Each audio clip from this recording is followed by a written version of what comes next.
tôt le matin sur le fleuve Yangtze.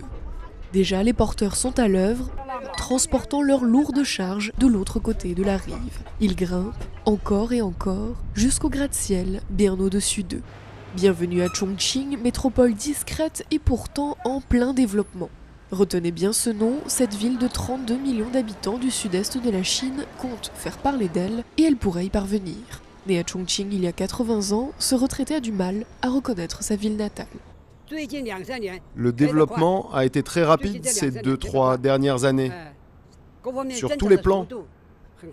La métropole fait partie d'un plan gouvernemental pour développer l'ouest chinois moins prospère que la côte. Pour se bâtir une réputation, la ville est toujours en construction.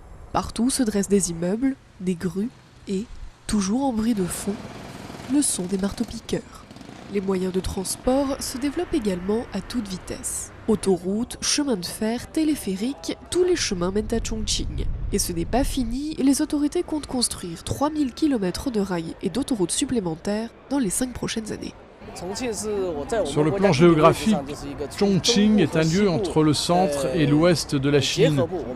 C'est un lieu de transit.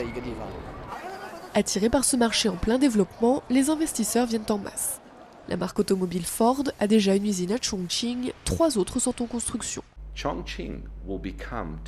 Chongqing sera le deuxième centre automobile le plus large de Ford dans le monde, derrière Détroit. Mais urbanisation rime aussi avec pollution. Les embouteillages font désormais partie du paysage, et tandis que ce développement effréné améliore le quotidien de certains, d'autres, délaissés, restent invisibles dans l'immense mégapole.